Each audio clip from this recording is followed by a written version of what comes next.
መንፈስ ቅዱስ ይገለጽ አባና ሕጅውን ይገለጽ አባና ሕጅውን ይገለጽ እንደገና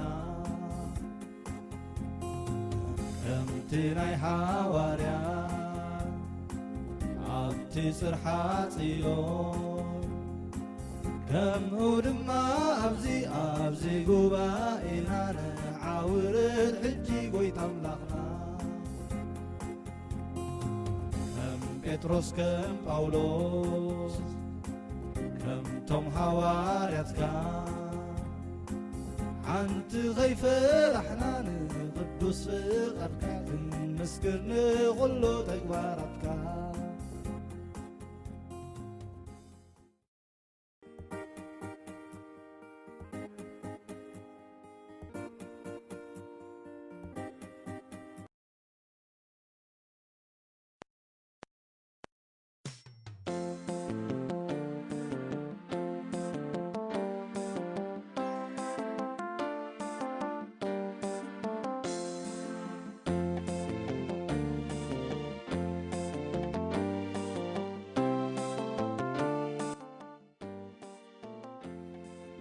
بسم أبن ولدن منفس قدسن حد أملاخ أمين زيابير أملاخنا بروخ ليتعذيرو نابزي معالت ذي نزل ساقرنا نامسكنا معالتنا خبارخن كقدسن زيابير بقالو ننبس وقفنا خبصحنا نحسبنا بنار سماي تنبر سنكاي مسجن من قصحات مصا فقط كاف سماي كم دخوني كم ون أمدريخون مقبع علتنا لو ما هبنا زبدلنا كاي قربلنا نحنا ون نزبدلنا يغرق من نبل فتنا يتأتونا كوكفاد هننا كمي منقسن حايلين كبرن نزل عالم ناتكاي آمين سلام نعخي ومريم تقاز ملاكي ديابير مساخيو مكابانسي استبارك أخي نايكر صغفر يسوس كاس تبارخيو وقدست مريم أدى أملاخ لمن لنا نعانا نهاتان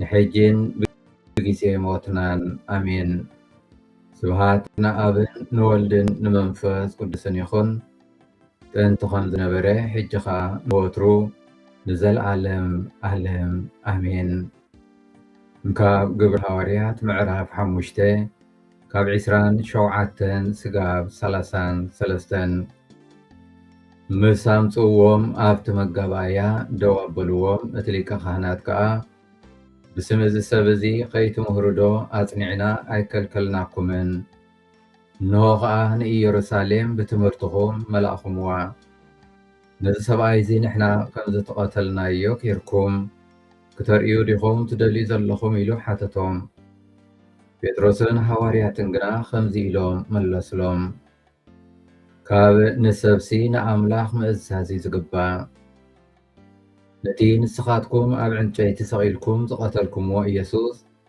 أملاخ حبوتاتنا أتنسوم لإسرائيل نسحان حدقت حاتياتن مأنتقه بومسي أملاخ نعقو مرحن مدحنن غيرو نابي يمانو لعلا بولون نحنا نايزي نقرزي مسكرينا بتأملاخ نتوم زززو زهابوم منفس قدسون مسكريو نساتوم نزم السمعو حرقو نحوارياتون كقتلوهم دليوم خبركم حواتن نحتن أبزي نايلومي قال أملاخ مبقار بزعبا ناي دفر ويتبعات هواريات كنستنتن نعدم أبي قدماي نباب نايلو من بقار بيتروس أزيو قتتاوي زخوني وي أزيو بده زخوني نقر يسارب كاب نسب نلعلي نأملاك نأزاز يقبا النابلي يسارب أبزوم سعبو سلست حتاتات بقار نلومي كنستنتن يتقدماي نأملاك مأزاز انتاي مالتيو بتخلعي فقاد أملاخ مسعاب أتقامي زخونلو سلمنتايو سالساي نأملاخ مئزاز انتاي عسب اللوم መጽሓፍ ቅዱስ እምበኣር ንኣምላኽ ምእዛዝ እንታይ ማለት እዩ ዝብል ንኽንምልስ መጽሓፍ ቅዱስ ተኣዛዝነት ማለት ሕግታት መጽሓፍ ጥራይ ኣይኮነን ብልቢ ምስማዕን ምትእምማንን ምላሽ ብምትእምማን ምላሽ መሃብን ማለት እዩ።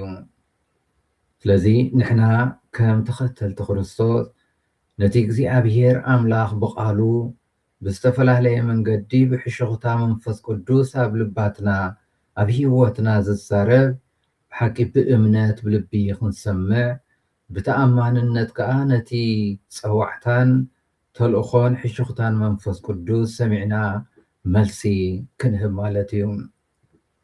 ስለዚ ጴጥሮስ ንኣምላክ ክንእዘዝ ኣለና ክብል ከሎ ብሓቂ ንኣምላክ ክንሰምዖ ኣለና ማለት እዩ። ንዕኡ ክንስዕቦ ኣለና ማለት እዩ። ስለዚ ብሓቂ ንእግዚኣብሔር ኣምላኽ ንእዘዝ እንድሕር ደኣ ኮይና ንኣምላኽ ንቓሉ ንተልእኽኡ ንኩሉ ንሰምዕ ንዕኡ ከዓ ንስዕብ ማለት እዩ። እቲ ዝነፀረ ድምፂ ኣምላኽ እምበኣር መን እንተበልና ባዕሉ እቲ ንሞት ስዒሩ ዝተንስአ ክርስቶስ ኣምላኽ እዩ። ከምቲ ወንጌል ዝብለና እቲ ኣምላኽ ዝለኣኾ ቃል ኣምላኽ ይዛረብ። ንኣምላኽ ምእዛዝ እምበኣር ሂወትና ኣብ ክርስቶስ ምትኳር ማለት እዩ። ንትምህርቱ ክብረታቱ ከምኡውን ንመምርሒኡ ምኽታል ምስዓብ ማለት እዩ። ተኣዛዝነት ዕውር ኣይኮነን ዝምድና እዩ። ጎይታይ ካብ ነፍሰይ ንላዕሊ ኣባኻ እውከል ምባል ማለት እዩ። እቲ ካልኣይ ፍቓድ ኣምላኽ ምስዓብ ኣጸጋሚ ዝኾነሉ ስለምንታይ ንዝብል ሕቶ ብቕንዕና ክንዛረብ እንድሕር ደኣ ኮይኑ ተኣዛዝነት ወይ ኣብ ተኣዝዞ ምንባር ቀሊል ኣይኮነን። ንምንታይ? ምኽንያቱ ምስ እግዚኣብሔር ዝወዳደሩ ካልኦት ብዙሓት ድምፅታት ስለ ዘለውና ንሶም ከዓ ድምፂ ዓለም እቲ ዝቐለለ ክንፍፅም ይዕድሙና። ብዓለም ተፈታዊ ዝገብረካ ስራሓት ስራሕ ዝብል ድምፂ ንሰምዕ። እቲ ካሊእ ድምፂ ፍርሒ ርእስኻ ሓሉ ካብ መስዋእቲ ርሓቕ ከምኡውን ንፍቓድ ኣምላኽ ዘይኮነ ፍቓድካ ሰዓብ ዝብል ናይ ትዕቢት ድምፂ።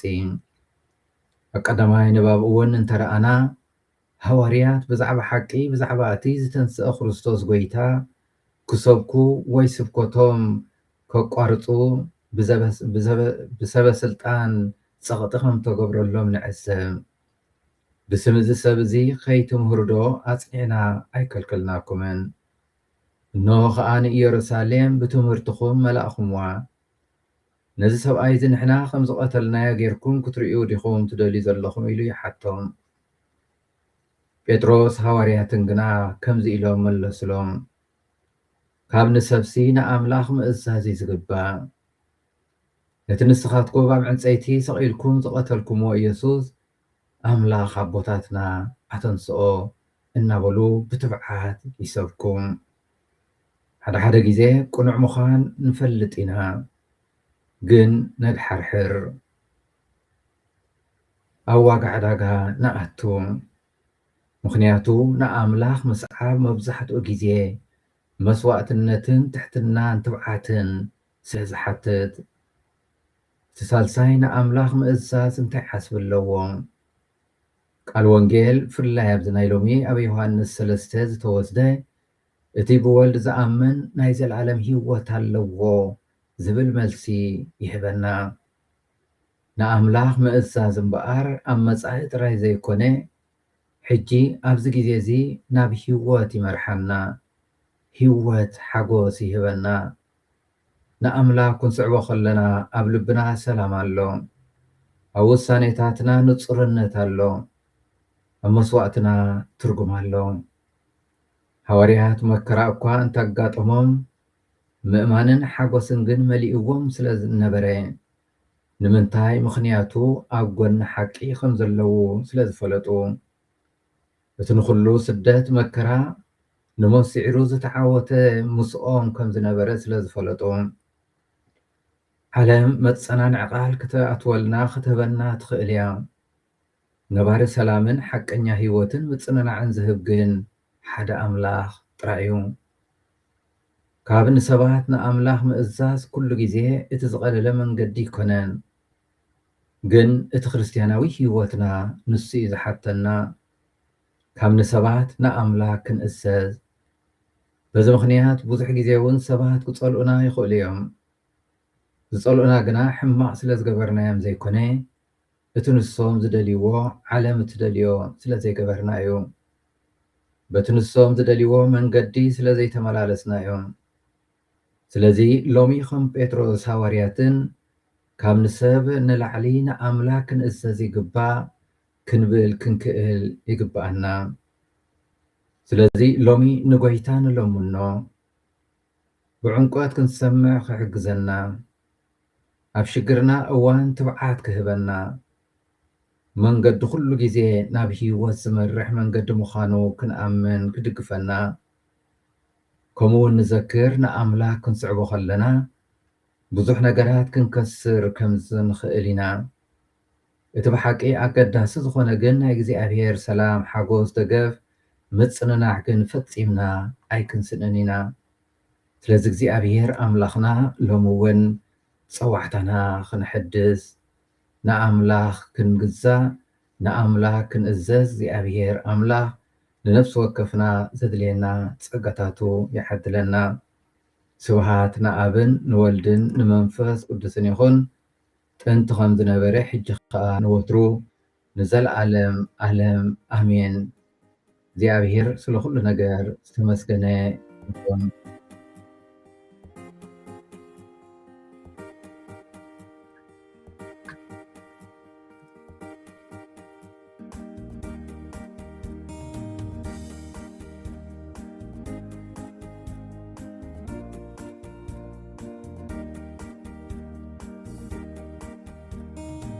ኃይል መንፈስ ቅዱስ ይገለጽ አባና ሕጂ እውን ይገለጽ አባና ሕጂ እውን ይገለጽ ከእንደገና ከምቲ ናይ ሐዋርያት ኣብቲ ጽርሐ ጽዮን ከምኡ ድማ ኣብዚ ጉባኤና ንዓውርድ ሕጂ ጎይታ ኣምላኽና